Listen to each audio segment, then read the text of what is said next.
Sever. Out of every Traumathon I've ever done, this year has seen the most submissions out of any of them, with over 250 emails that came my way this year, which is probably more than any other combined.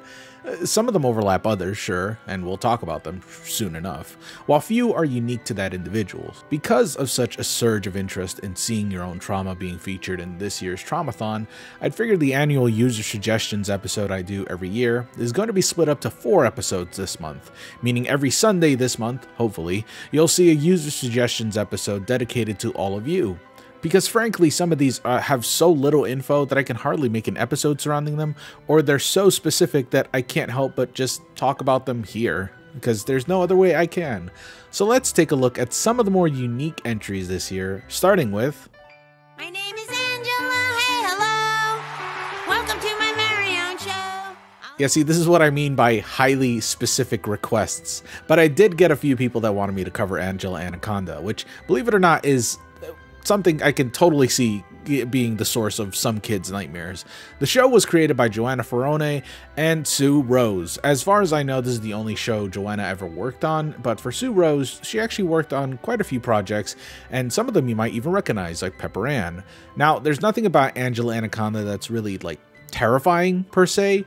Just a really ugly show. Like, super ugly. And that's just a funny thing. You know, sometimes with kids, they just see something and they're just like, fuck. You know, it just through visuals alone, that sort of scares them and it tends to affect them for the rest of their lives. When I was a kid and I saw this, I actually thought it was just super boring. It's not really a terribly exciting show. It's just kind of a kid's show that happens to be animated with real kids' face. It kind of makes me wonder why it was ever animated in the first place, as it seems like that's just a hurdle that was so unnecessary because they really don't get into anything fantastical. It's really mundane, super boring, and ugly. I mean, how many times do I have to say that? It even runs like shit. This thing is running at like 3 frames a second. That's weird.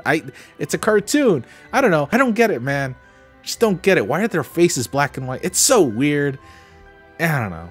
Now, as silly as it is to be afraid of Angela Anaconda and its strange vibes, nothing compares to its Kablam version, which, if you don't know what Kablam was, it was basically Nickelodeon's way of experimenting with new animation styles and techniques that they otherwise couldn't really implement into real shows. One of them was Angela Anaconda. I didn't even know it was part of Kablam at all, actually, since I used to watch it a lot as a kid, until I looked it up, and holy fucking shit, it looks worse. Obviously it would look worse. It has a much smaller budget and it doesn't really have the many resources that the actual show has, but damn, I literally didn't even think it would look worse. It actually looks fucking scary. It's uncanny as shit.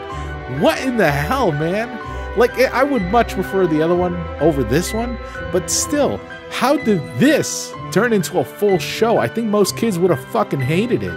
I'm still shocked that it became a show in the first place, but wow, this is... wow. But hey, a lot of you wanted me to talk about it. No, well, not a lot of you, like 3 or 4. And here you are. This is for you guys. I totally get it, though. It's completely ugly looking, and that could sometimes be freaky to kids. But genuinely, it's just kind of boring. Now for an actual scary thing, Jaws. I've considered making a Jaws Traumathon episode for a little while, but to be frank, it always feels kind of awkward putting in films in Traumathon. It just feels like if I were to make most of my entries about horror flicks, then I might as well just announce to everyone that I'm ripping off Cinemassacre's Monster Madness. But I digress.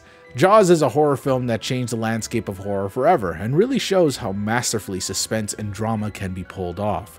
That also ruined the reputation for sharks pretty much forever, but oh well. Yet there is a moment in Jaws that seems to stand out for most of you, as I keep getting this suggested to me almost every year now ever since Traumathon 3, which is Ben Gardner's boat scene.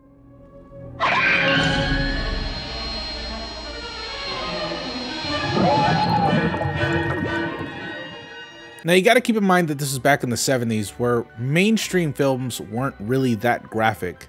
Movies like these that came out and were very upfront about the gore and death were pretty rare, and they were just starting to show up more and more. So this kind of scene was super fucking shocking even back then. It showed the decaying body of one of the characters that were seen earlier, very, very briefly, sure, but it's crazy to see how accurate they got that corpse. It looks pretty much like a corpse that has been bloated and has been decaying because of the sea and the salt in the sea and all that stuff. Trust me, I know a little way too much about how corpses look like after they're in the sea.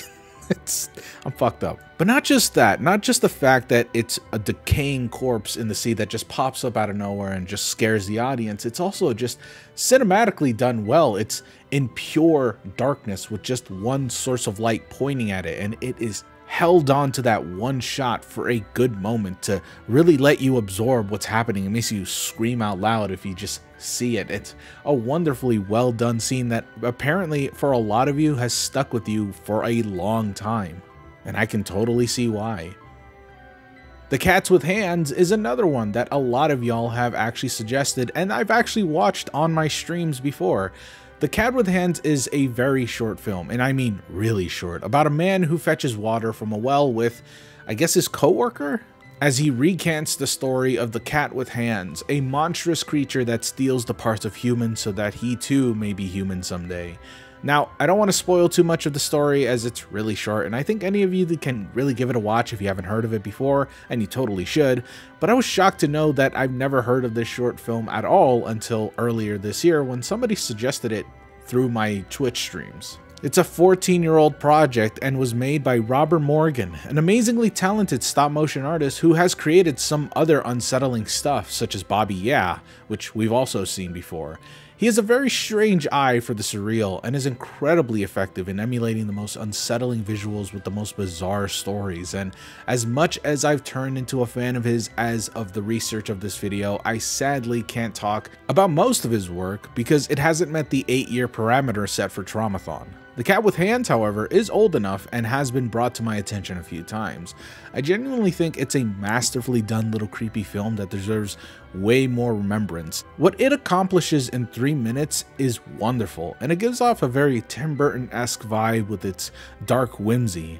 Seriously, check it out. I don't really dare to spoil this shit for people who haven't seen it, and if you have seen it, seriously consider checking out Robert Morgan's other work, as they're sure to give you some really fucked up vibes if you're really into this.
Now here's a strange one that I actually recorded for last year's Traumathon, but ended up scrapping it because I didn't think it was going to really make sense if I added it for the user suggestions.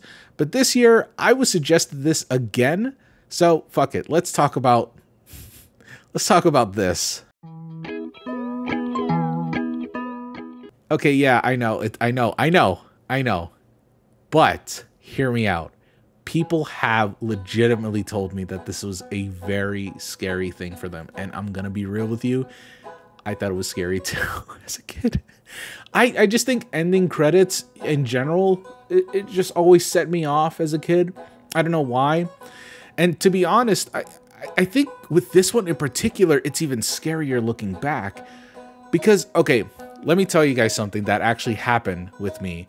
See, ever since I moved to this new location where I live, I didn't really have anything apart from PS4, a TV that I bought that day, and some dishes so that I could eat some dinner. And there wasn't really any internet either. We had to wait about 2 to 3 days until the internet came to our house. And so I didn't really have any entertainment aside from the games that I already beat and had downloaded on my PS4, and I didn't really feel like doing that. So during this period, I bought a few DVDs, and one of them was the first 100 episodes of SpongeBob. Now, if you know this DVD, it literally has pretty much everything that you need in like about 10 discs or something like that. And I played the first disc and let the entirety of every single episode just play out from there. So it was just a few hours of SpongeBob, and then it suddenly cut. Now, here's the thing. The way that they cut it when you press the play all button, they totally skipped the credit sequence. So there's no intro. I mean, there's the intro for the first part, and then there's pretty much no credits whatsoever. It's all spliced together pretty cleanly. However, at the very end of this DVD, it just stops and it just starts to play the credits for every single episode you had just watched. So that's about 10 episodes you saw, and it just goes through all of them, every single one, all the credits, and it's playing this song all throughout. And there is something kind of fucking freaky about that, and I can't tell you why. And I've been pondering about this ever since last year when I was gonna add this in last year's user suggestions video, but I never really figured out why until I just realized there's some fucking liminal space shenanigans going on here. I don't know what it is. I think it's the wallpaper that's used here in this little credit sequence and that looping song that just sounds just happy enough, but just weird enough. If you just, I'm serious, listen to this song for like 5 minutes straight. It does not sound happy and cheery afterward. It just sounds weird. It sounds like someone's smiling at you. That's what it is. This song sounds like the manifestation of someone smiling at you for a long time. And it's weird, you know? And liminal spaces, if you're not familiar, is stuff like this, where it seems like things that are familiar, but empty all the same. And a lot of liminal spaces feature rooms that have very weird decor or wallpaper that just sort of seems old or a little too bright or maybe too old. And that's sort of what's emulated here at the ending credit sequence of every SpongeBob episode. I'm not saying that SpongeBob is scary. I'm just saying, man, there is something genuinely freaky about that song and just staring at this credit sequence for a long time. And I bet most of you don't even notice that, because I think modern Nickelodeon just sort of has that thing, like that thing being the credit sequence, just sort of on the corner, and they give you like a preview of the next episode. So you don't really get the full effect of that. But when I was a kid, that shit didn't exist. You saw the full credit sequence, and I just saw that as an adult with this fucking TV. Man, it's weird, man. Okay, just fucking trust me on that. It really is weird. Don't go try it yourself. Like, listen to this song for like 5 minutes, 10 minutes straight, an hour straight, and just have this wallpaper right there. It's weird. Okay, just trust me. I totally get why people suggested this. All right, I just can't make a full episode about it. There's just not much to say other than what I just said, man. It's just weird. And finally, the last one that I really want to talk about. It's this one video that I've contemplated talking about for a full episode for a long time now, but I never really had enough information to really justify a full episode. So here, I'm talking about it right now. Real demons caught on tape.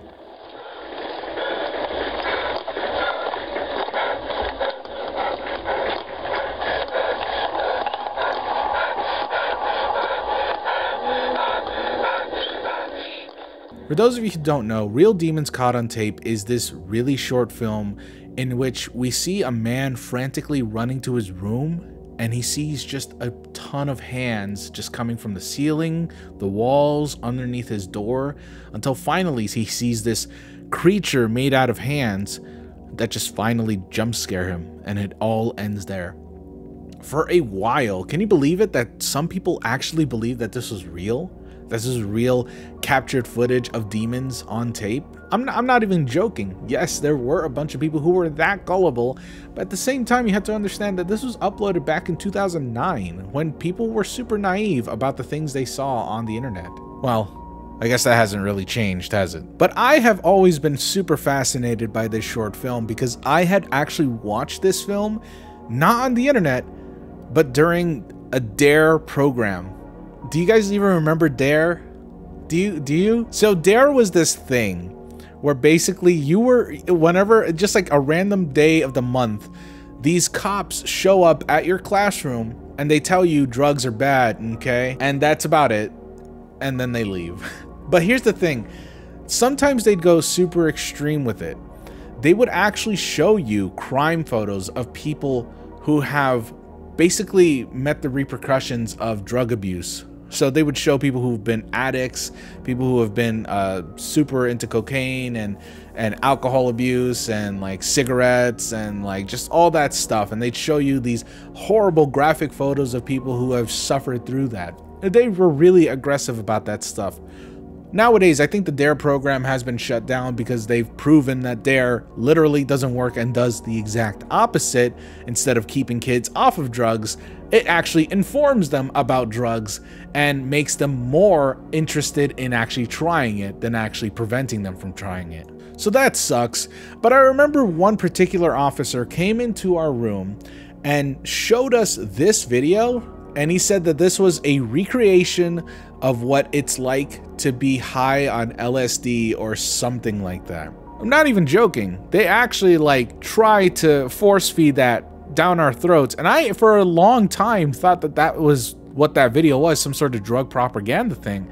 And I have been looking for this video for a long time, its original source, but I haven't really found it. In fact, this video right here, I don't even think is the source. This is from Chester Tyler 714, which is the most popular re-upload of it, but that's not who made it. It turns out from a bit of digging, I found out that it was made by a man named Justin Martinez, and he actually gives down a pretty deep interview as to how he made it, why he made it, and all that other stuff. And it's really interesting if you're really into filmmaking and you want to know exactly how he made the hands go through the walls and the ceilings and how he made that hand monster. He pretty much goes in depth on how he created that and all that junk. So I'll leave the link down in the description below, but it is in the Wayback Machine archived website, so it's going to look pretty old and dated.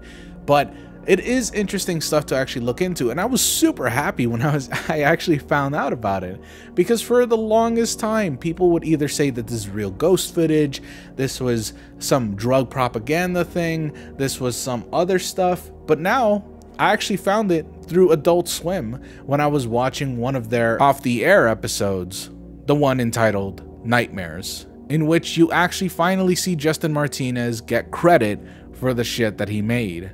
I was really happy for that. Unfortunately, there's not much else I can say, but seriously, if you want to learn more about this, he gives an entire interview with that website. Click on the link down below and you'll see all that.